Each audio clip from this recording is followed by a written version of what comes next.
¿Quién gana y quién pierde si estalla una guerra comercial entre la Unión Europea y Rusia? Veámoslo.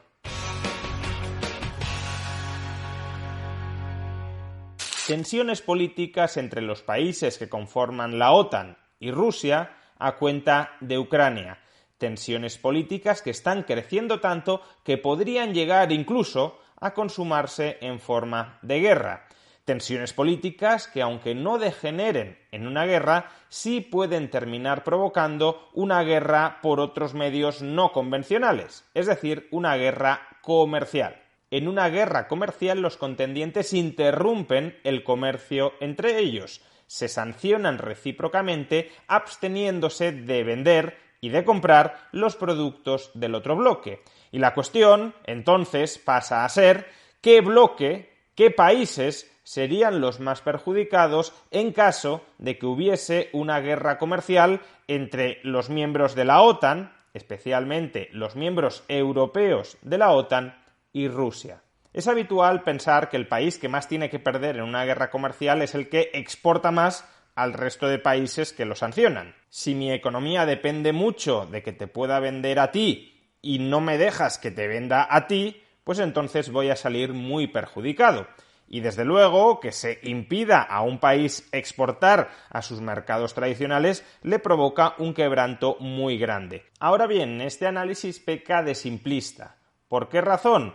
Pues por dos razones. La primera es que tenemos que estudiar cuán fácil le puede resultar al país al que sancionamos sin podernos vender, cuán fácil le puede resultar colocar esa mercancía que no nos vende a nosotros en otros mercados distintos al nuestro.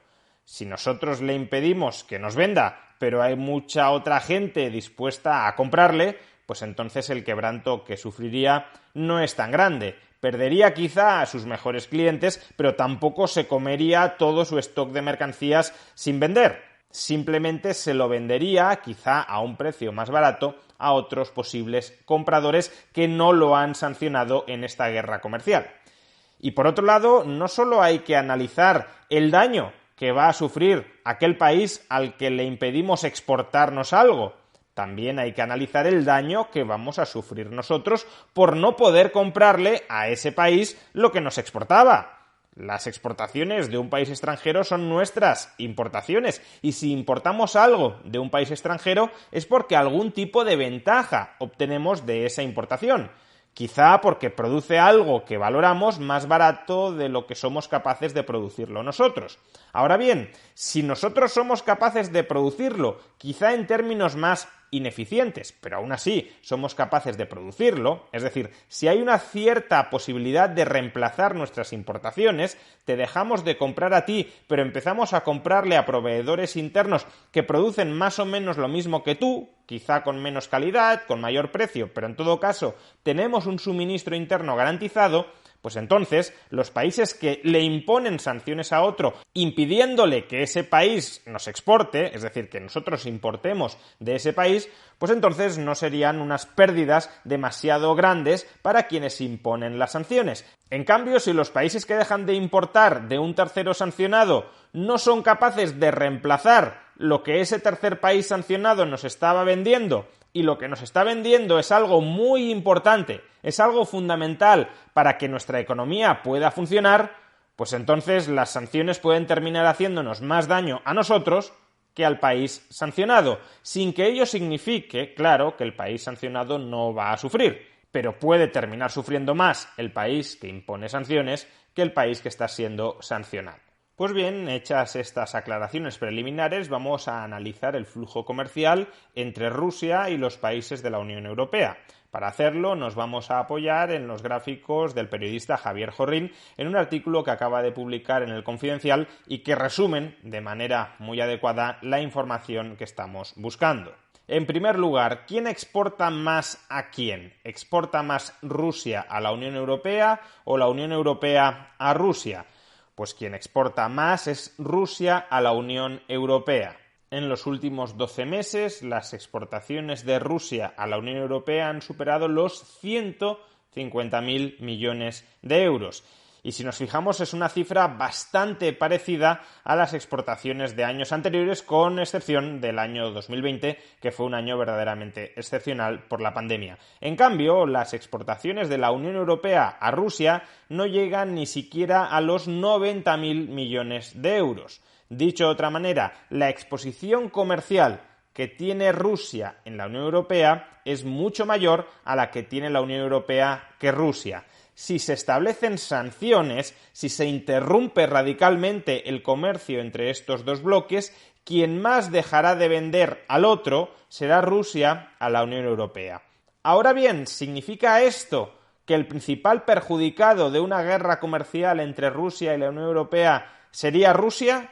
Pues no necesariamente, porque como hemos dicho, puede ser que Rusia encuentre nuevos mercados a lo que exportar lo que hoy en día está exportando a la Unión Europea, y a su vez puede suceder que estos 150.000 millones de euros en exportaciones rusas a Europa no sean fácilmente reemplazables para la Unión Europea. Si le compramos 150.000 millones de euros de algo que nos resulta fundamental y no podemos sustituirlo por nada más, pues entonces el agujero no lo tiene solo Rusia, lo tiene sobre todo Europa.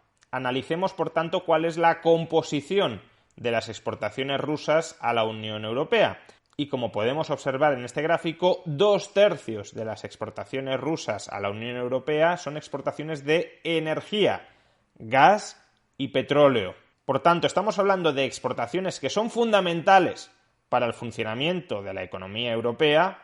Sin energía la economía se para, y que además, en el caso del gas, son difícilmente sustituibles, aunque es cierto que durante las últimas semanas está habiendo cierta exportación marítima de gas licuado desde Estados Unidos a la Unión Europea, precisamente ante la expectativa de que Putin cierre el grifo del gas y deje a parte de Europa sin una de sus fuentes básicas de suministro energético. Además, que las exportaciones rusas a Europa tengan un componente fundamentalmente energético, gas y petróleo, en un momento donde los mercados globales demandan mucha energía, mucho gas y mucho petróleo. De ahí que los precios globales, sobre todo del petróleo, pero también en determinadas zonas del gas, estén en máximos de los últimos años, también parece indicar que Rusia no lo tendría especialmente complicado en conseguir recolocar al menos parte de esos excedentes energéticos que no vendiera a Europa a otros mercados, fundamentalmente mercados asiáticos. ¿Y cuál es la composición de las exportaciones de la Unión Europea a Rusia? Pues esencialmente estamos hablando de vehículos y maquinaria. Casi la mitad de todas las exportaciones europeas a Rusia son vehículos y maquinaria. También hay productos químicos, pero sobre todo vehículos y maquinaria. ¿Esto qué significa? Pues que a Rusia le puede resultar bastante más fácil prescindir durante algunos meses, incluso durante algunos años, de estas importaciones. Básicamente lo que tendría que hacer es alargar la vida útil de aquellos vehículos y de aquella maquinaria que alternativamente se habrían planteado renovar. Es cierto que también dificulta la nueva instalación de vehículos y maquinaria dentro de Rusia, pero eso, más que provocar un decrecimiento económico, lo que hace es dificultar la expansión económica. Expansión económica que, por cierto, tampoco se daría previsiblemente en caso de guerra. Por tanto, la propia demanda rusa de estas importaciones europeas, aún sin sanciones de por medio, muy probablemente se paralizaría porque no habría en esos momentos necesidad de esos bienes de capital en una economía que se estaría reenfocando hacia la guerra y que tendría muchas incertidumbres en el horizonte. No se trata, por tanto, de un suministro que sea absolutamente crucial para que la economía rusa siga funcionando, siga en marcha durante los próximos meses. Desde luego no es en absoluto comparable a la importación europea de energía, que si se corta, la economía europea o grandes partes de la economía europea, aquellas que no pudiesen pagar los altísimos precios que se generarían en el mercado de la energía, pues esa parte de la economía se pararía en seco y de inmediato. Además, estamos hablando de exportaciones de vehículos y de maquinaria de unos 40.000 millones de euros. Se trata de unas exportaciones que la Unión Europea no tiene por qué tener demasiado fácil recolocar a corto plazo en otros mercados. Desde luego no es producción que se pueda comer ella misma. Los europeos no van a empezar a tener muchos más automóviles o mucha más maquinaria para absorber la oferta de la industria automovilística europea. Y colocar todo ese excedente en otros mercados a muy corto plazo tampoco parece muy viable. De manera que eso llevaría a una interrupción, a una parálisis por falta de pedidos, por falta de demanda, de uno de los pilares industriales de la Unión Europea y especialmente de Alemania, que es la industria automovilística. En definitiva, analizando las grandes rúbricas de intercambios comerciales entre Rusia y la Unión Europea, parece que en caso de guerra comercial, quien saldría más perjudicada no es la economía rusa, sino la economía europea.